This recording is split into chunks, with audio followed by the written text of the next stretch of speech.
नमस्कार दोस्तों, मैं अर्जुन आपका स्वागत करता हूं स्टे बाय अर्जुन के यूट्यूब चैनल में। तो दोस्तों, आज की हमारी क्लास है सकवंश एवं पहला वंश के बारे में। जो है दोस्तों, आज की हमारी क्लास है। तो दोस्तों, वीडियो को अंत तक जरूर देखना ताकि सभी क्वेश्चन जो है आपको आसानी से याद हो जाएं। साथ ही दोस्तों, अगर आप हमारे चैनल पर पहली बार आएँ तो हमारे चैनल को भी सब्सक्राइब कर लीजिएगा, साथ ही बेल आइकन को प्रेस कर लीजिएगा ताकि हमारे आने वाले वीडियो का नोटिफिकेशन जो है आप तक पहुँचता रहे। चलिए दोस्तों, वीडियो को स्टार्ट करते हैं। तो आज की क्लास में हम जानेंगे शक एवं पहला वंश के बारे में जानेंगे, और यहाँ पे हेडिंग डाल लेते हैं शक एवं पहला वंश। शक एवं पहला वंश के बारे में जो है दोस्तों आज की हमारी क्लास है। लेकिन हमने कल की क्लास में हम पढ़ रहे थे किसके बारे में? हिंद यवन शासकों के बारे में पढ़ रहे थे, जिनमें से दोस्तों हमने जाना था हिंद यवन शासकों की जो है भारत में दो शाखाएं थी, डेमेट्रियस शाखा और दूसरी थी यूक्रेटाइड्स शाखा। जिसमें से दोस्तों हम डेमेट्रियस शाखा के बारे में पढ़ रहे थे, और डेमेट्रियस शाखा में तीन शासक हुए थे, अपोलोकिड्स, अगाथोक्लिज और साथ ही दोस्तों मिनांदर या मिलिंद, जिसको हम जानते हैं और सबसे ज़्यादा क्वेश्चन बनते हैं मिलिंद से। तो मिलिंद के बारे में हम पढ़ रहे थे। जैसे मिलिंद की यदि बात की जाए तो इसने सिकंदर से ज़्यादा भूभाग जीते। इसने बौद्ध भिक्षु नागसेन से वार्ता की थी, और बौद्ध भिक्षु नागसेन ने जो है एक मिलिंद पनो लिखा था, जिसको बौद्ध ग्रंथ कहा जाता है। और इस मिलिंद पनों में जो है मिलिंद के प्रश्न जो है लिखे गए थे। और साथ ही इसने कौन कौन सी उपाधि यानी टाइटल धारण की थी? हमिकस और सोटर। साथ ही इसने सोने के सिक्के चलवाए थे मिलिंद ने पश्चिमोत्तर भारत में। और साथ ही इसने अपनी राजधानी बनाई थी साकल या सियालकोट। तो यहाँ तक हम पढ़ चुके थे, और इससे आगे के जो बचे हुए मिलिंद से रिलेटिव जो पॉइंट बचे हुए हैं हम पहले उनको कंप्लीट कर लेंगे, और उसके बाद जो हम इसकी यूक्रेटाइड शाखा देखेंगे, और इसके बाद जो है शक वंशों के बारे में देखेंगे। तो दोस्तों, यहाँ पे हम देख लेते हैं, यानी कल का टॉपिक, ये कल का टॉपिक जो यहाँ से हम स्टार्ट करने वाले हैं। और फिर यहाँ पे आप बात करेंगे दोस्तों, यानी मिलिंद या मिनांदर के बारे में। मिलिंद या मिनांडर की यदि बात की जाए तो दोस्तों यहाँ पे अब हम बात करने वाले हैं सबसे प्रसिद्ध यवन शासक था। सबसे प्रसिद्ध यवन शासक था। क्वेश्चन पूछा जा सकता है सबसे प्रसिद्ध यवन शासक कौन था? तो मिलिंद या मिनांदर था। और साथ ही दोस्तों बौद्ध साहित्य में इसको मिलिंद कहा गया है। बौद्ध साहित्य में मिलिंद कहा गया है। क्या दोस्तों? मिलिंद कहा गया है, यानी मिनांदर को जो है बौद्ध साहित्य में क्या कहा गया है? मिलिंद जो है कहा गया था। अब बौद्ध धर्म की दीक्षा किससे ली थी? लिखेंगे बौद्ध धर्म की दीक्षा, बौद्ध धर्म की दीक्षा। बौद्ध धर्म की दीक्षा की यदि बात की जाए तो किसके द्वारा? बौद्ध भिक्षु नागसेन के द्वारा। बौद्ध भिक्षु नागसेन से, बौद्ध भिक्षु नागसेन से जो है बौद्ध धर्म की क्या ली थी? दीक्षा ली थी। याद रखेंगे। अब दोस्तों यहाँ पे हम बात करते हैं बौद्ध धर्म की हीनयान शाखा का मिलिंद अनुयायी था। लिखेंगे बौद्ध धर्म की शाखा, बौद्ध धर्म की हीनयान शाखा का अनुयायी था। अनुयायी मतलब फॉलोवर था। कौन? मिलिंद या मिनांदर। और साथ ही दोस्तों अब यहाँ पे हम बात करते हैं इसकी मृत्यु की बात करते हैं। तो इसकी मृत्यु कहाँ पर हुई थी? प्लूटार्क के अनुसार इसकी मृत्यु जो है सैन्य शिविर में हुई थी। लिखेंगे प्लूटार्क के अनुसार, प्लूटार्क के अनुसार इसकी मृत्यु कहाँ पे हुई थी दोस्तों? इसकी मृत्यु जो है सैन्य शिविर में हुई थी। सैन्य शिविर में जो है हुई थी। कहाँ पे? सैन्य शिविर में हुई थी। तो ये आपको याद रखना है। अब दोस्तों यहाँ पे हम बात करते हैं इसकी मृत्यु के बाद जो है डेमेट्रियस शाखा का अंत हो जाता है। लिखेंगे डेमेट्रियस शाखा का अंत हो गया। अब जो है दोस्तों डेमेट्रियस शाखा का जो अंत हो गया था मिनांदर की मृत्यु के बाद। अब दोस्तों दूसरी शाखा की यदि बात की जाए तो दूसरी शाखा कौन सी थी? यूक्रेटाइड शाखा थी। तो इसके बारे में जो है हम यहाँ पे देख लेते हैं। अब यहाँ पे हम बात करते हैं दोस्तों दूसरी शाखा की यदि बात की जाए तो दूसरी शाखा है यूक्रेटाइड शाखा। यूक्रेटाइड शाखा की यदि बात की जाए तो इसके संस्थापक यानी फाउंडर की यहाँ पे हम बात करने वाले हैं। तो फाउंडर कौन है? टाइड जो है इसके फाउंडर हैं। और साथ ही यूक्रेटाइड्स का उत्तराधिकारी कौन बनता है इनके बाद गद्दी पर आता है? एंटियालकिड्स। एंटियालकिड्स की यदि बात की जाए तो ये जो है एक कमज़ोर शासक हुआ था। इसने जो है सुंग वंश के शासक भागवत या भागप्रद के दरबार में जो है हेलियोडोरस को जो है भेजा था। और हेलियोडोरस को भेजा, इसके बाद यूक्रेटाइड शाखा का अंतिम शासक हर्मियस, जिसको जो है दोस्तों कुजुल कडफिसेस ने हराया था। किसने? कुजुल कडफिसेस ने जो है हराया था। और ये कुजुल कडफिसेस कौन था? तो ये जो है दोस्तों शक वंश का शासक था। कौन दोस्तों? शक वंश का शासक था। और इसने यानी जो दूसरी शाखा थी यूक्रेटाइड शाखा, इसकी राजधानी क्या थी? इसकी राजधानी थी तक्षशिला। तो ये आपको दोनों शाखाओं की राजधानी भी पता होनी चाहिए। तो आप दोस्तों इनकी जो है हम थ्योरी लिख लेते हैं दोनों शाखाओं की। तो लिखेंगे दोस्तों यूक्रेटाइड शाखा, यूक्रेटाइड्स शाखा। यूक्रेटाइड शाखा की यदि बात की जाए दोस्तों, यूक्रेटाइड शाखा, तो दोस्तों इसके संस्थापक यानी फाउंडर कौन है? संस्थापक यानी फाउंडर की यदि बात की जाए यूक्रेटाइड्स यूक्रेटाइड्स जो है दोस्तों इसके फाउंडर थे। और साथ ही दोस्तों यहाँ पे अब बात करते हैं इनके उत्तराधिकारी की, यानी यूक्रेटाइड के उत्तराधिकारी कौन था? तो उत्तराधिकारी की यदि बात की जाए एंटियालकिड्स था। कौन दोस्तों? एंटियालकिड्स। एंटियालकिड्स कौन था दोस्तों? एंटियालकिड्स था। तो ये आपको याद रखना। और साथ ही दोस्तों एंटियालकिड्स की यदि बात की जाए तो इसने सुंग वंश के शासक भागवत या भागप्रत के दरबार में इसने सुंग वंश के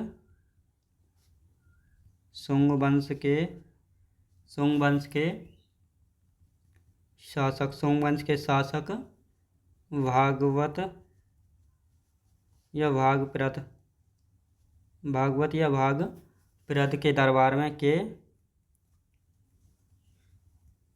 भागप्रत के दरबार में हेलियोडोरस को भेजा था। हेलियोडोरस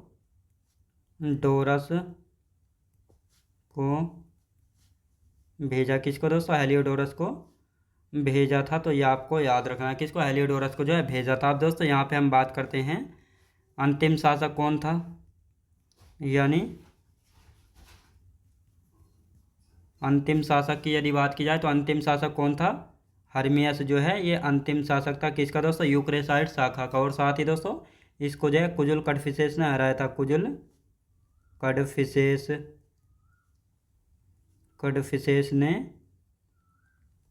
हराया। किसने? कुजुल कडफिसेस ने हराया था। किसको? हर्मियस को, जो कि यूक्रेटाइड शाखा का जो है अंतिम शासक था। और साथ ही दोस्तों इनकी राजधानी की यदि बात की जाए तो राजधानी क्या हुआ करती थी यूक्रेटाइड शाखा की?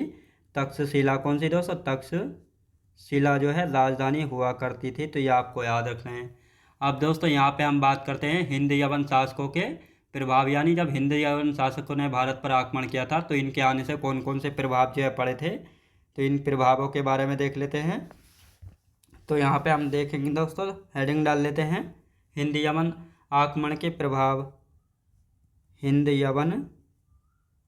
हिंद यवन आक्रमण के प्रभाव।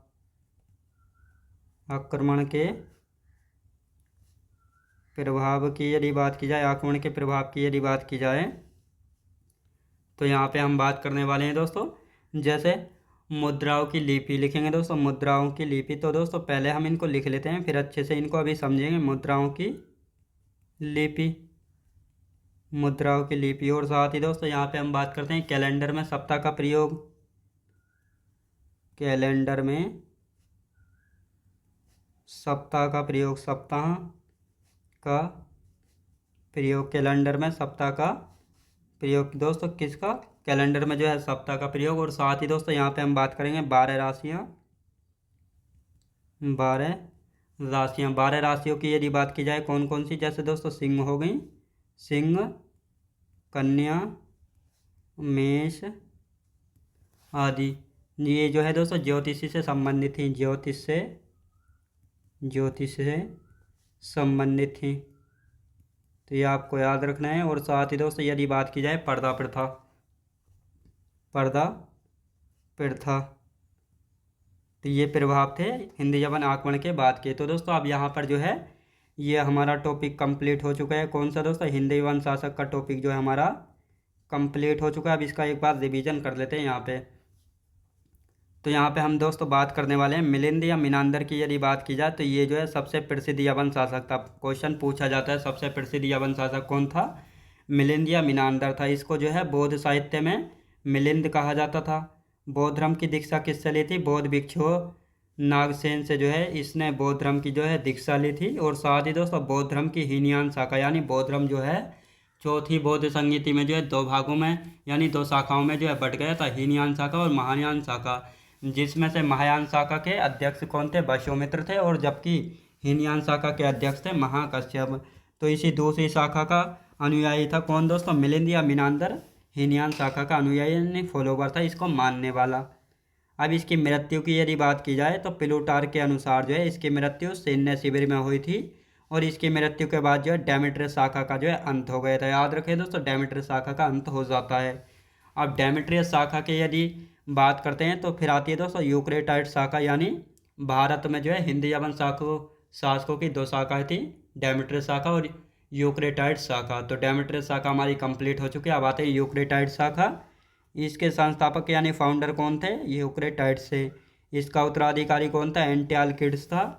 और इसने जो है सुंग वंश के शासक भागवत या भागप्रथ के दरबार में हेलियोडोरस को भेजा था। क्वेश्चन पूछा जाता है सुंग वंश के शासक भागवत या भागप्रथ के दरबार में हेलियोडोरस को किसने भेजा था, एंटियालकिड्स ने जो है भेजा था। और इस शाखा का अंतिम शासक था हर्मियस। इस हर्मियस को जो है कुजुल कटफिसेस ने हराया था। और साथ ही यूक्रेटाइड शाखा की राजधानी थी तक्षशिला। तो ये आपको याद रखना है। तो अब ये हमारी दूसरी शाखा भी कंप्लीट हो चुकी है। अब आते हैं हिंद यवन आक्रमण के प्रभाव। तो मुद्राओं की लिपि, यानी जब ये हिंद यवन आक्रमणों ने भारत पर प्रभाव करा था तो इनके आने के बाद जो है जो मुद्राएं या करेंसी छपती थी उन पर जो है राजा का नाम अंकित जो है कराने लगे थे, यानी छपवाने लगे थे, यानी मुद्राओं पर लिखने लगे थे। और साथ ही दोस्तों कैलेंडर का यानी कैलेंडर में सप्ताह का प्रयोग, यानी जो कैलेंडर है इनमें सप्ताह का या वीक का प्रयोग कब से हुआ था, हिंदी यवन आक्रमण के बाद। 12 राशियाँ सिंह कन्या मेष जो कि ज्योतिषी से संबंधित होती हैं, इनके बारे में। और साथ ही दोस्तों पर्दा प्रथा। पर्दा प्रथा आपने देखा होगा गाँव में जो है क्या होता है, अपने से बड़ों का सम्मान करने के लिए लेडीज़ जो है क्या करती हैं, घूंघट कर देती हैं।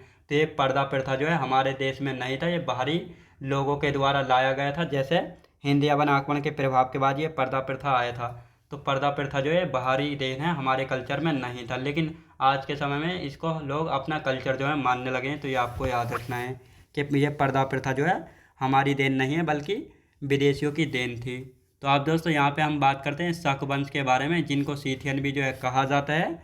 तो इनके बारे में क्या खास है, जैसे शक की यदि बात की जाए तो ये सीथियन जो है इनको कहा गया, ये कहाँ से आए थे, मध्य एशिया से आए थे। और इनका पहला शासक था मोगा। शकों की भारत में कितनी शाखाएं थी, तो शकों की जो है भारत में 5 शाखाएं थी। अफगानिस्तान शाखा, पंजाब शाखा, मालवा शाखा, उत्तरी शाखा जो कि तक्षशिला से मथुरा तक थी। और साथ ही दोस्तों पश्चिमी शाखा जो कि नासिक से उज्जैन तक थी। और साथ ही दोस्तों ये पश्चिमी शाखा सबसे ज़्यादा मोस्ट इम्पोर्टेंट है, क्योंकि यहाँ से जो है रुद्रदामन का संबंध था। और ये रुद्रदामन वही है जिसने जो है जूनागढ़ अभिलेख जो है जारी कराया था। और जूनागढ़ अभिलेख से जो है सुदर्शन झील के बारे में जानकारी मिलती है। तो आप दोस्तों पहले हम इसकी थ्योरी लिख लेते हैं, फिर अच्छे से इसके बारे में समझेंगे, क्योंकि यहाँ से जो है कई सारे क्वेश्चन बनते हैं। तो लिख लेते हैं, यहाँ पे हेडिंग डालेंगे शक वंश। शक वंश। शक वंश की यदि बात की जाए तो दोस्तों इनको जो है सीथियन भी कहा जाता है। क्या दोस्तों, सीथियन। सीथियन भी जो है दोस्तों इनको कहा जाता है। क्या दोस्तों, सीथियन भी जो इनको कहा जाता है। अब दोस्तों यहाँ पे हम बात करने वाले हैं शक की यदि बात की जाए। शक की यदि बात की जाए तो ये कहाँ से, मध्य एशिया से आए थे। मध्य एशिया से आए थे। कहाँ से दोस्तों, मध्य एशिया से जो है आए थे। अब दोस्तों यहाँ पे हम बात करते हैं शकों का पहला शासक कौन था। शकों का पहला शासक था मोगा, यानी मोगा जो है शकों का पहला शासक था। पहला मोगा शासक था। याद रखें दोस्तों, पहला जो है मोगा शासक था। और दोस्तों यहाँ पे अब बात करते हैं शकों की भारत में 5 शाखाएं थी। शकों की भारत में 5 शाखाएं थी। 5 शाखाएं थी। जिस प्रकार हिंदी यवन शासकों के भारत में 2 शाखाएं थी, उसी प्रकार जो है शकों की भारत में 5 शाखाएं थी। तो ये आपको याद रखना। अब ये 5 शाखाएं कौन कौन सी थी, तो यहाँ पे एक एक करके हम देख लेते हैं। अफगानिस्तान शाखा, अफगानिस्तान शाखा, अफगानिस्तान शाखा हो गई। और साथ ही दोस्तों दूसरी शाखा की यहाँ पे हम बात करने वाले हैं। दूसरी शाखा थी पंजाब शाखा। पंजाब शाखा की यदि बात करते हैं, तीसरी कौन सी थी? तीसरी थी दोस्तों मालवा शाखा, मालवा शाखा। और साथ ही दोस्तों कहीं कहीं पर जो आपको मालवा छत्रप भी मिल सकता है, तो छत्रप या शाखा बात एक ही है। अब यहाँ पे हम बात करते हैं उत्तरी शाखा। उत्तरी शाखा की यदि बात की जाए तो ये जो है तक्षशिला से मथुरा तक थी। तक्षशिला से मथुरा तक। कहाँ दोस्तों? तक्षशिला से जो है मथुरा तक थी।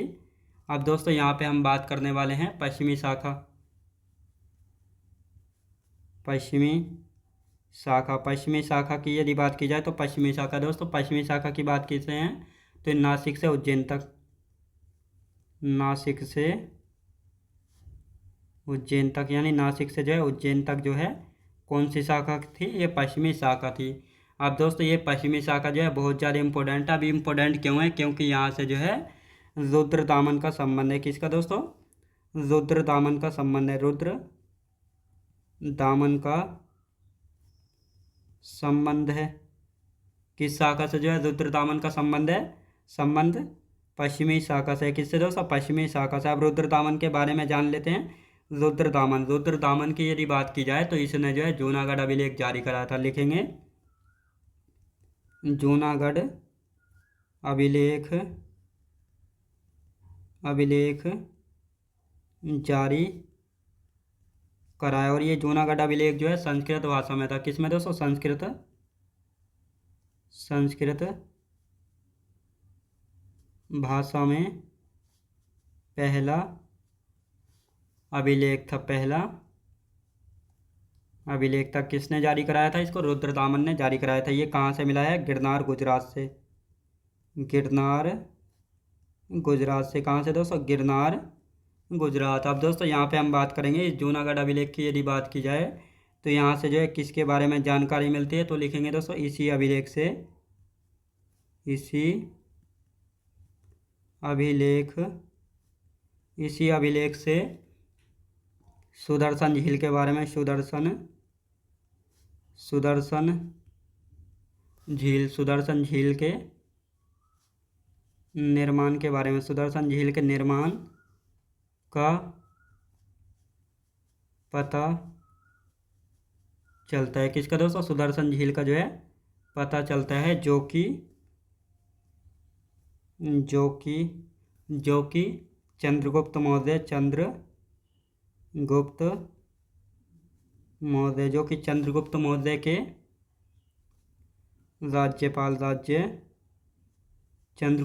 के राज्यपाल पुष्यगुप्त ने निर्माण कराया था। पुष्यगुप्त ने निर्माण कराया था। तो ये आपको याद रखना है। किसका निर्माण करवाया था? सुदर्शन झील का निर्माण जो है चंद्रगुप्त मौर्य के राज्यपाल पुष्यगुप्त ने जो है इसका निर्माण करवाया था। अब दोस्तों यहाँ पे हम बात करते हैं सुदर्शन झील की यदि बात करते हैं तो सुदर्शन झील से नहरें किसने निकलवाई थी? तुषास्प ने निकलवाई थी। तो ये तुषास्प कौन था? सम्राट अशोक का राज्यपाल था। तो लिखेंगे इसको सुदर्शन झील की यदि बात की जाए, सुदर्शन झील, तो सुदर्शन झील की यहाँ पे बात करेंगे नहरें निकलवाई।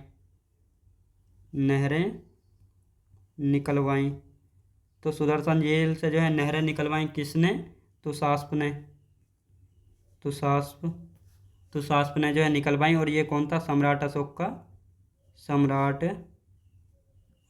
का राज्यपाल था। कौन दोस्तों? सम्राट अशोक का राज्यपाल था। तो ये आपको याद रखना है। अब दोस्तों यहाँ पे हम बात करते हैं जीर्णोद्धार किसने कराया था? जीर्णोद्धार की यदि बात की जाए, जीर्णोद्धार किसने करवाया था? जीर्णोद्धार कराया था इसका रुद्रदामन ने। किसने दोस्तों? रुद्रदामन ने करवाया था सुविशाख के निर्देशन में, जो कि सुविशाख इसका मंत्री था। लिखेंगे दोस्तों रुद्रदामन ने सुविशाख के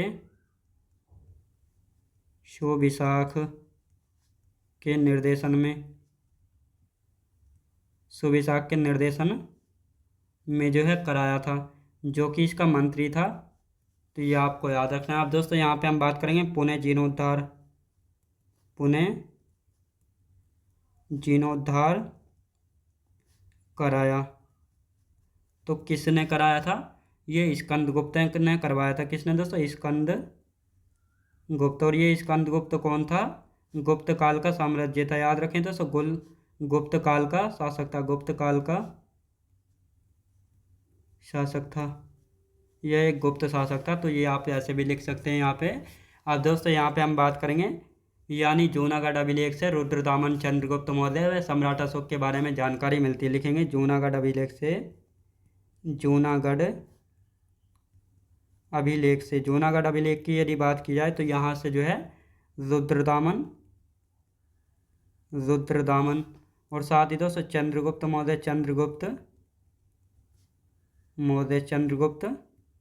मौर्य व सम्राट अशोक के बारे में, सम्राट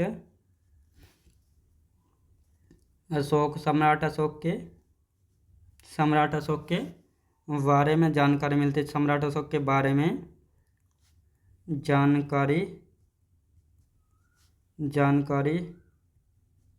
मिलती है। याद रखें दोस्तों, सम्राट अशोक के बारे में जो है जानकारी मिलती है। अब दोस्तों यहाँ पे हम बात करने वाले हैं किसके बारे में? अंतिम शासक के बारे में। यानी अंतिम शासक कौन था, यानी शकों का जो है अंतिम शासक कौन था? तो रुद्र तृतीय। याद रखें दोस्तों, रुद्र तृतीय। और इस रुद्र तृतीय को जो है किसने मारा था? चंद्रगुप्त द्वितीय ने हराया था। इसे चंद्रगुप्त द्वितीय ने हराया था। किसने दोस्तों? चंद्रगुप्त सेकंड ने हराया था। अब ये चंद्रगुप्त सेकंड कौन था? तो गुप्त शासक था। कौन था दोस्तों? चंद्रगुप्त द्वितीय जो है ये एक गुप्त शासक था। तो ये आपको याद रखना है। अब ये हमारा टॉपिक कंप्लीट हो चुका है। कौन सा दोस्तों? शक वंश का टॉपिक जो है कंप्लीट हो चुका है। अब इसका हम रिवीजन करेंगे और उसके बाद जो है पहला वंश के बारे में जानेंगे। तो यहाँ पे हम बात करते हैं दोस्तों शक वंश, या इसको सीथियन भी जो है कहा जाता है। तो दोस्तों शकों की यदि बात की जाए तो ये मध्य एशिया से आए थे। और शकों का पहला शासक था मोगा। याद रखें दोस्तों, शकों का पहला शासक था मोगा। शकों की भारत में कितनी शाखाएं थी? तो शकों की जो है भारत में 5 शाखाएं थी। कौन कौन सी ये 5 शाखाएं थी?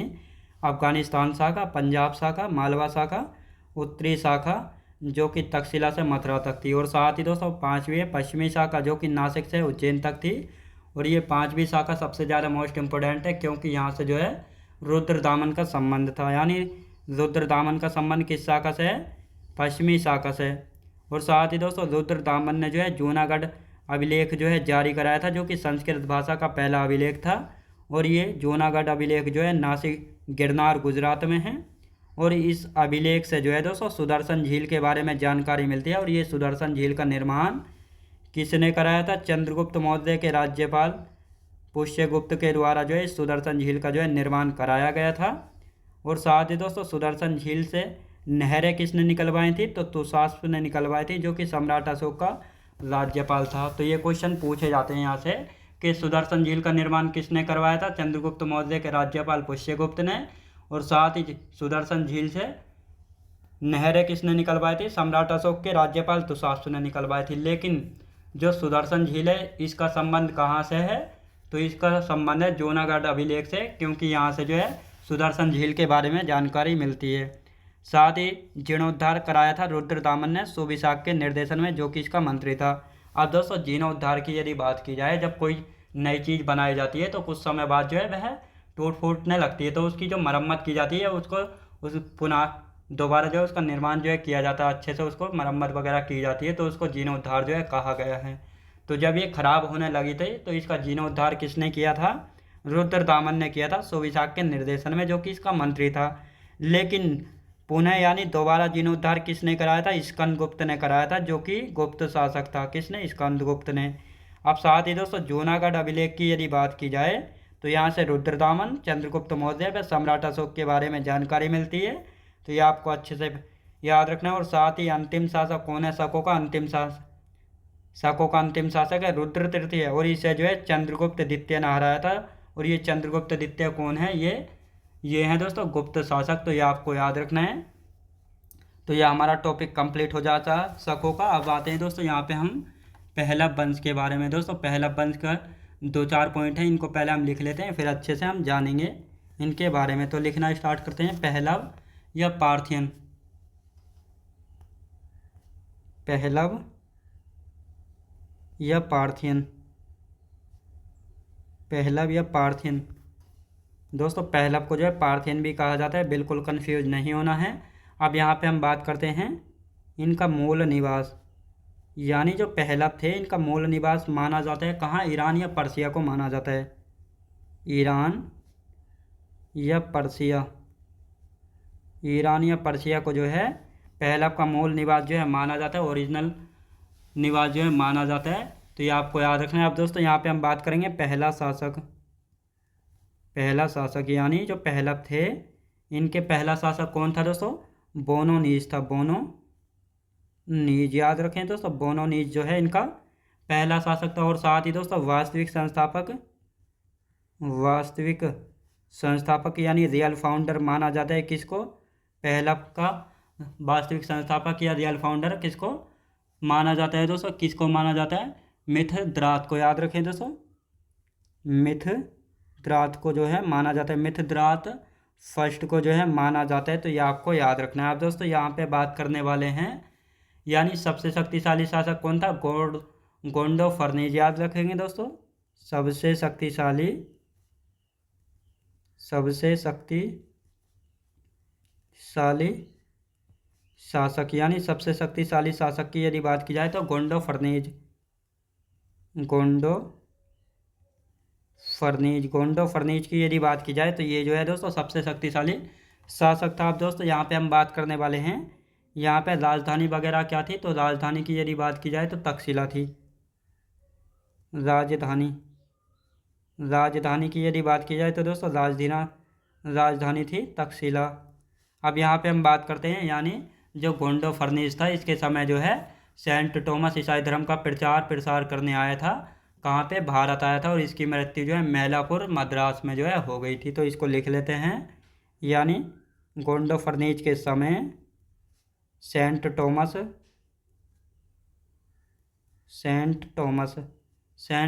जो है ईसाई धर्म का, ईसाई